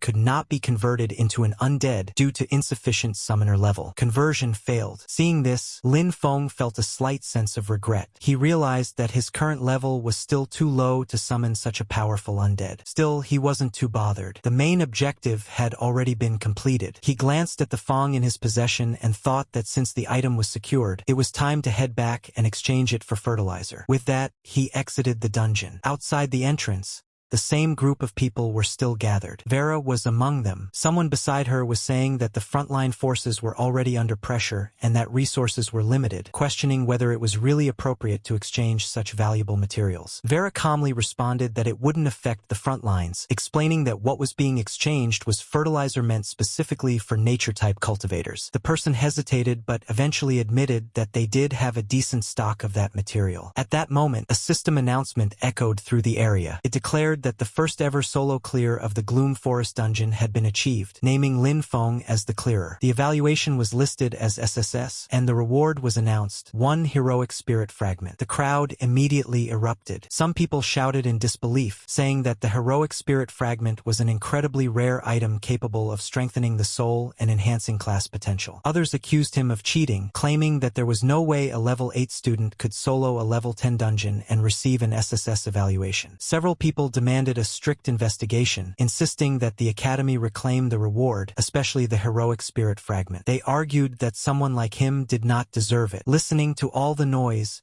Vera could only sigh. She admitted that she had expected him to struggle at least a little, but she never imagined he would clear the dungeon in one go. Meanwhile, Lin Feng glanced around at the hostile gazes directed toward him. He felt a bit helpless, thinking that trouble always seemed to follow him no matter where he went. Still, he didn't dwell on it for long. In the end, all he wanted was to keep moving forward. At the entrance to the level 10 dungeon, Gloom Forest, everyone was looking at Lin Feng with suspicious eyes. He honestly couldn't understand why people always had to act like this. He was just a farmer who liked farming. What was so wrong with that? He calmly stepped forward and told the teacher that, according to academy rules, he was there to exchange his rewards for resources. Before the teacher could respond, a guard behind him sneered and said that Lin Feng's rewards had been obtained illicitly and should be confiscated. The teacher immediately refuted that claim, stating that the rewards were issued directly by the dungeon system and that the academy had no authority to seize them. The man clearly wasn't satisfied and said that he was willing to initiate a resource wager instead. Several others nearby showed interest, clearly having waited for an opportunity like this. Lin Feng asked what a resource wager was supposed to be. The man explained that it was a winner-takes-all bet, where the victor would gain both parties' rewards while the loser would lose everything. Someone else added that it would be a dungeon speed run, supervised by academy teachers, to see who could clear it faster. The teacher turned to Lin Feng and asked whether he was willing to accept the wager. Lin Feng thought for a moment before saying that there was no benefit in it for him and that it sounded boring. He asked why he should even bother. Hearing that, the man grew visibly frustrated. Gritting his teeth, he said that he would add a lamp of nature blueprint to the wager. At that, Lin Feng fell silent. Vera immediately leaned closer and whispered urgently, telling him that he absolutely had to get that blueprint. She explained that the lamp of nature was a growth-type magic tool exclusive to the nature department. A blueprint could only be used once,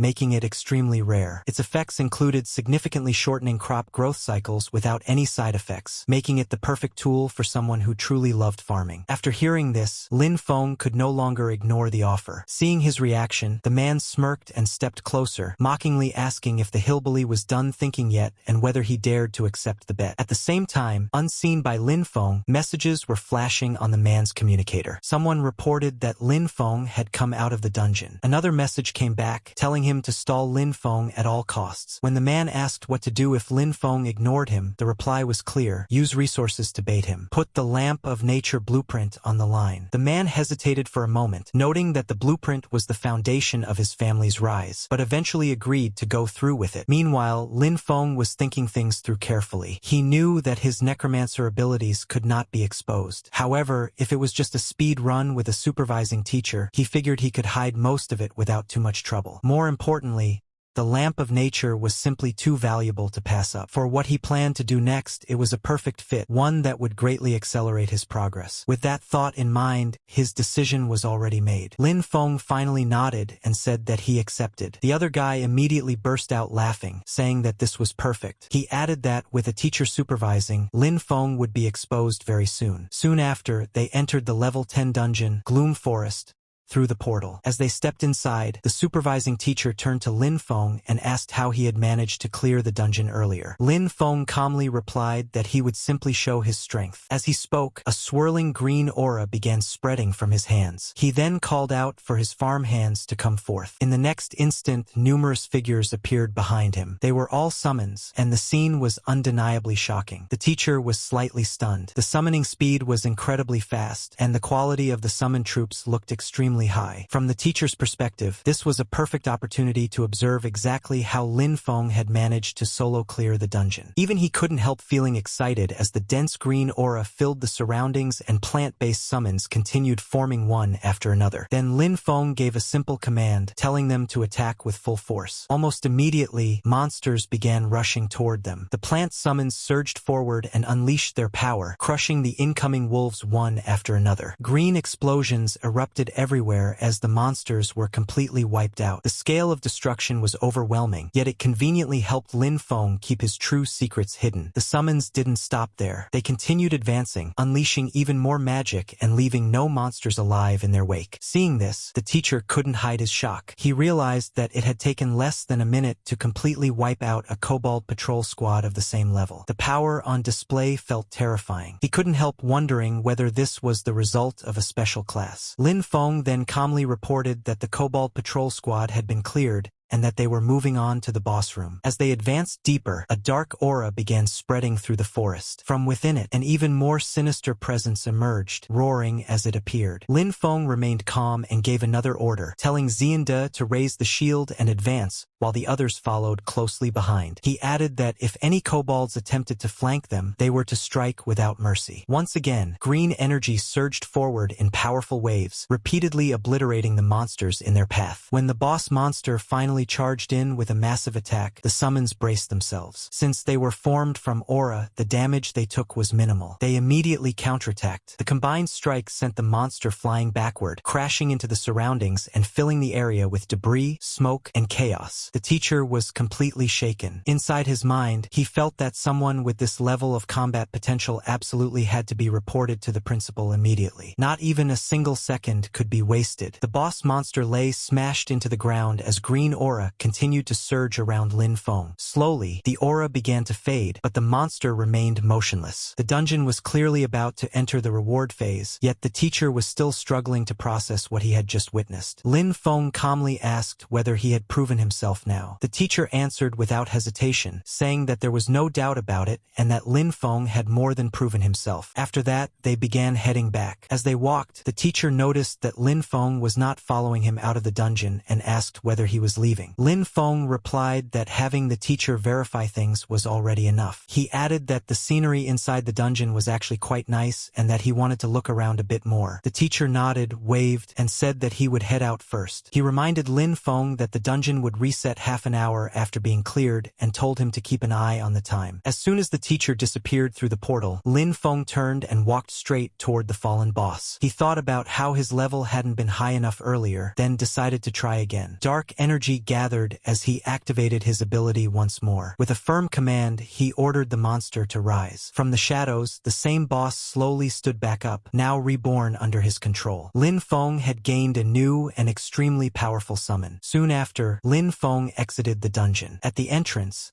the students who had been doubting him earlier stared in shock. One of them exclaimed that the fierce guy was finally out. Another nervously admitted that he had mocked Lin Feng before and wondered whether Lin Feng might hold a grudge. Someone else quickly suggested that they all leave together. None of them wanted to stay any longer. The last thing they wanted was to provoke someone like him. The teacher then stepped forward and officially announced that, in the name of Extraordinary Academy, Lin Feng had proven himself. He handed over the rewards and compensation that rightfully belonged to him. As Lin Feng accepted the bag and the blueprint, a faintly smug expression appeared on his face. He wanted everyone watching to understand one thing clearly. This was not someone they should mess with. Inside, he felt genuinely satisfied. Vera then explained to him that after the administrator came out to testify, the guy who had challenged him realized he was in the wrong, dropped the items, and ran off without another word. Lin Feng glanced at the rewards and immediately focused on what mattered most to him. He cheerfully remarked that, with fertilizer secured, a full harvest was guaranteed. Before leaving,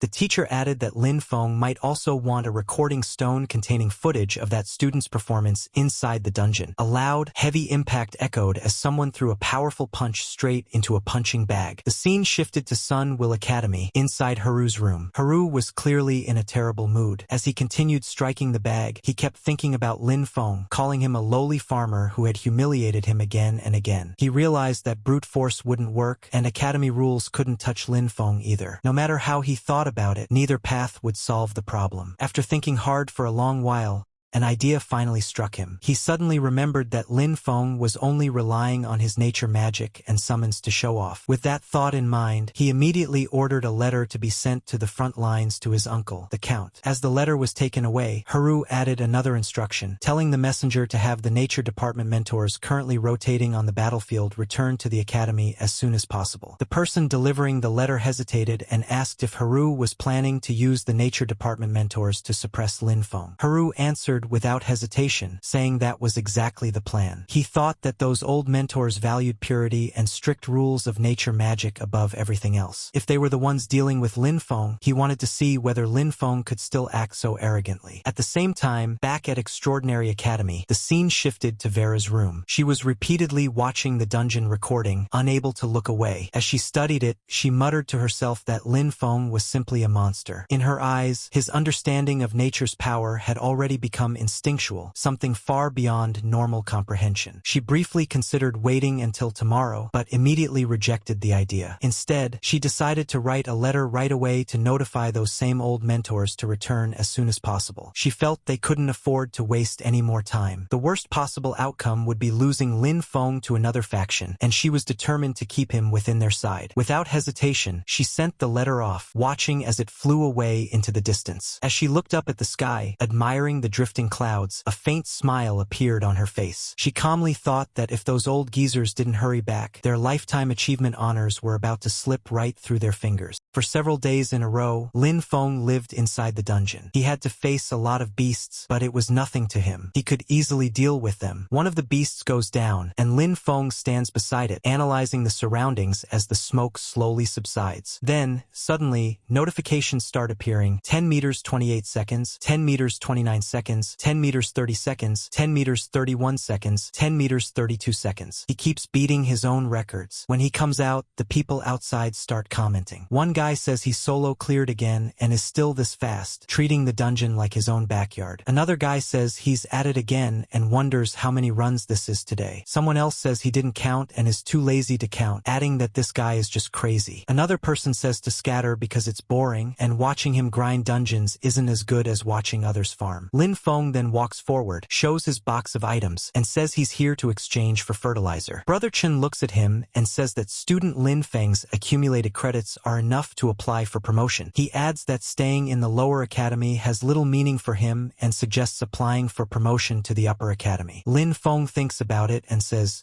"Promote to the upper academy?" Chun then explains that the extraordinary academy is divided into upper and lower academies. He says the lower academy cultivates basic talent, like the current Storm Academy, while the Sunwheel Academy is where elites from all lower academies gather, known as the Upper Academy. He adds that after entering Sunwheel Academy, the rewards available for exchange, both in quality and variety, are far beyond what the Lower Academy can offer. He says that's the place a genius like Lin Feng should go. Lin Feng thinks about all of this, repeating Sunwheel Academy, the Upper Academy in his mind. After thinking it through, he says he understands and thanks the teacher. Later, as he walks into the Academy Mission Hall, he says he's here to apply for promotion to Sunwheel Academy. The receptionist asks for his name, department, and credit voucher. Lin Feng shows his card, and his status appears: Lin Feng, Nature Department, affiliated with Storm Academy, current credits 30,135. Everyone gathered there is stunned. One of them says he actually has 30,000 credits. Another guy says that if he remembers correctly, Lin Feng is that big shot who crazily grinded Gloom Forest. Another guy comments, wondering how many times he had to grind Gloom Forest to get this many credits. The receptionist then says that the credits have been verified and hands Lin Feng his promotion mission scroll. As she gives it to him, she says that after completing the task and passing the review, he can officially become a member of Sunwheel Academy. Lin Feng then asks if, after promoting, he will be able to exchange for gold grade supplies. The lady standing there says yes, explaining that right now, since he is affiliated with Storm Academy, he can only exchange credits for bronze to silver grade supplies. The receptionist adds that after promotion, he will be able to exchange for gold grade to platinum grade rare supplies. Lin Feng says many thanks and starts walking away as everyone continues staring at him. As he leaves, he says that he's just going to the defensive line area outside the city to look for something. He adds that the location is very close to the manor, so it shouldn't be difficult, but before that, he has to go get something first. Later, as he keeps walking, a senior speaks to him and says that although the Lamp of Nature is only silver grade, its effects are not inferior to gold grade items at all. He warns Lin Feng to maintain it properly and be extremely careful not to let it be tainted by necrotic energy. Lin Feng responds that of course he will and thanks the senior. After that, Lin Feng looks around and moves forward. In his mind, he thinks that although it's said the Lamp of Nature cannot be tainted by necrotic energy, he doesn't know why he has a strong urge to try it. He then uses it and summons his necrotic beings, causing the lamp to transform. Lin Feng realizes that it has directly transformed from a nature-type item into an undead-type one. As he continues experimenting, a large amount of aura and energy spreads outward. He sits there and observes it carefully. After some more time passes, he thinks that fortunately, this thing is sentient. He realizes that by using nature-type energy, it can be changed back into the Lamp of Nature. Otherwise, he wouldn't have been able to explain it at all. Later,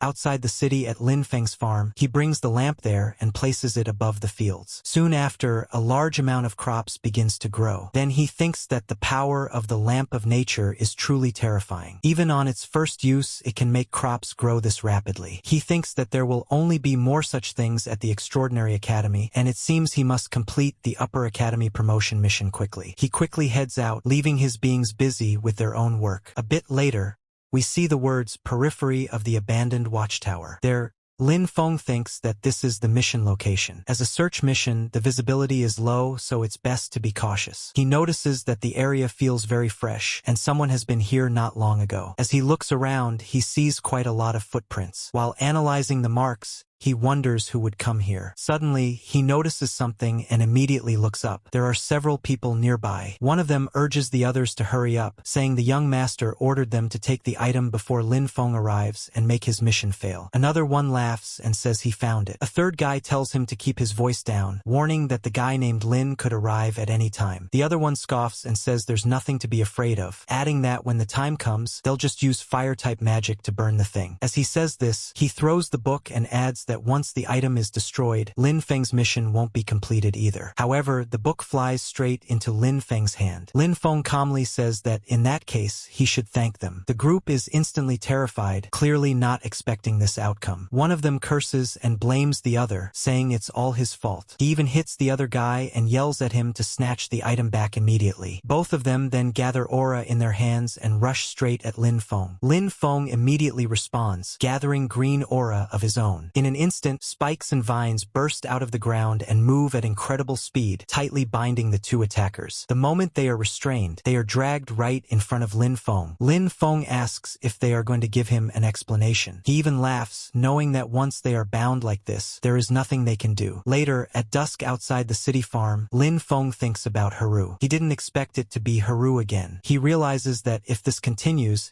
he will be exposed sooner or later, and he needs to think of a solution. At that moment, he notices something. One of his necrotic summons is holding a red flag and has been tinkering with it for quite a while. Many of the other summons are also nearby, working as hard as they can. Lin Feng watches them for a moment, then finally smiles and says that it's fully automated, and that this is actually awesome. Meanwhile, in Haru's room, one of his men reports that they sent people to search the watchtower. He says they didn't find the two of them, but traces left by their men appeared at the scene, and there's a high probability they're already done for. Hearing this, Haru becomes extremely furious. He punches the wall with all his strength and curses them, calling them trash. He yells that they can't even handle such a small matter and questions why he even keeps them around or pays them if they're so useless. He is especially furious at Lin Feng. In his mind, Haru thinks that Lin Feng actually dared to take down his people. He then orders them to contact the people of Shadow Eclipse, telling them to offer the highest price and buy Lin Feng's life. He continues thinking that it must have been Lin Feng who took Tuka, and now it's time for him to pay. At the Academy Mission Hall, someone announces and congratulates student Lin Feng on officially becoming a member of the Sunwheel Academy, saying that he hopes Lin Feng will always walk on the path of seeking truth. He then hands over Lin Feng's new uniform and new student nameplate. After receiving everything, Lin Feng thinks that after the promotion, he can grind even more credits and earn more planting supplies. Later, at the level 10 Dringian Gloom forest entrance, Lin Feng hands over his nameplate and says that he would like to apply for a solo entry into the dungeon. The guy standing there tells him that it's no longer possible. Lin Feng wonders what's wrong and asks why, since it was allowed before. The guy explains that according to Academy regulations, in order to reserve enough promotion resources and opportunities for lower house students, upper house students are prohibited from challenging level 10 and below low-level dungeons. After hearing this, Lin Feng is both shocked and nervous. He can't believe it and asks why he can't grind dungeons anymore, saying that he was planning to grind a bit more before coming back. As Lin Feng leaves,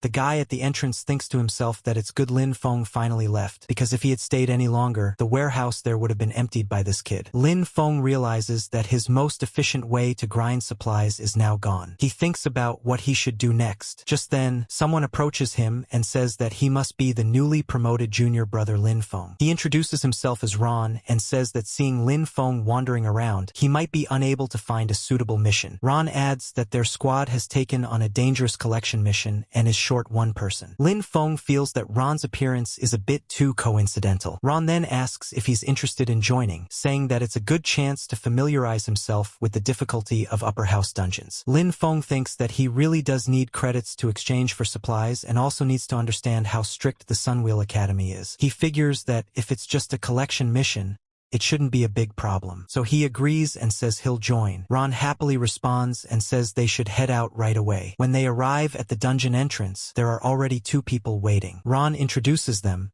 saying that one is the cold-faced Yuve and the other is the sore-faced Carter. Ron explains that their goal is to collect moonlight grass deep in the forest. He says the mission requires 10 stalks and that, according to intelligence, there are night elves patrolling the area. He tells everyone to try to avoid combat and focus on gathering. Later, deep inside the Shadow Woods, they walk together and suddenly spot a patch of moonlight grass. Someone tells the others not to start fighting over it, saying this is their mission objective and that he didn't expect the trip to go this smoothly. However, as they are carelessly collecting it, dust suddenly rises, and flying insect-type monsters surround them, attacking from behind. Ron immediately warns that it's not good, and says it's a night elf patrol squad, telling everyone to prepare for battle. The night elves start attacking them with sticky substances, but Ron manages to deflect the sticky material back at them. He then orders everyone to take their positions and tells Lin Feng to use nature magic to harass them, explaining that night elves hate nature magic. Lin Feng immediately says he understands and starts using his nature magic, sending vines all around the area. The vines quickly capture the night elves, who are completely caught off guard. They clearly didn't expect something like this to be able to restrain them. Once several of them are bound, Lin Feng pulls them together and ties them into a tight knot. Ron and the others then attack the remaining night elves, as well as the ones trapped in the knot. After fighting for a while, Ron suddenly warns that it's not good and says they're calling for reinforcements. He calls out to Carter and Ube. Ube responds that it's time to start, and Carter also acknowledges it. Carter then begins preparing another type of special magic. The ground splits open, causing several monsters to fall. However, Lin Feng also ends up in danger. As the ground splits unpredictably, he loses his footing and nearly falls, but manages to grab onto a ledge. He calls out to them in frustration. Ron then apologizes, saying he's very sorry, junior brother Lin Feng. He explains that this is a skill Carter just learned and that Carter isn't very skilled with it yet, so it accidentally affected Lin Feng. Seeing Ron's attitude and how the others deliberately put him in this situation, Lin Feng asks if they don't plan to save him. Ron laughs and says it's not that they won't save him, but that the junior brother who just promoted to the upper house was too headstrong and self-willed and went to challenge elite-level monsters alone. Ron declares that, in the end, Lin Feng tragically sacrificed himself and that there was nothing they could do. Lin Feng,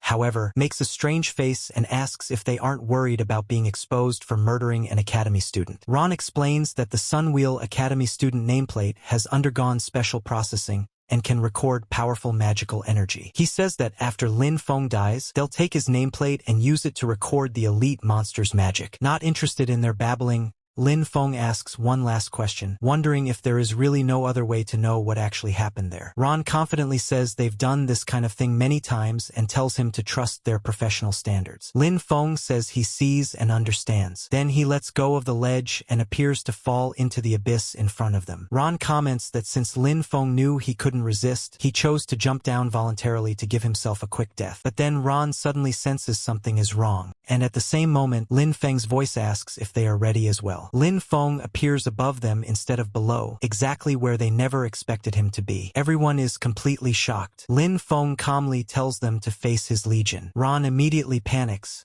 repeatedly saying that this is not good. At the same time, Lin Feng summons his powerful undead minions. Now everyone is truly panicking. They never expected this kind of situation. To them, Lin Feng is an even bigger monster than they are. Some of the undead even form a strange, beautiful heart shape before launching their attack. Ron screams in disbelief, saying that Lin Feng is a necromancer and that it's impossible. Lin Feng coldly asks if this is Ron's final testament. Ron quickly tries to negotiate, calling Lin Feng junior brother and saying they can talk things out. He claims there was never any real conflict between them and admits that Haru arranged everything. He begs Lin Feng to let them go, saying they know they were wrong. Lin Feng replies that they don't know they were wrong, they just know they're about to die. Ron desperately adds that Haru always believed Lin Feng killed Tuka and says he can help testify against Haru. Lin Feng shows no interest at all. He steps closer, squats down, and calmly asks who Tuka is. First, Ron refuses to answer and looks away. Lin Lin Feng then says to forget it, that it doesn't matter, and orders his minions to bury them. A massive surge of aura erupts, and soon everyone is lying motionless on the ground. Even so,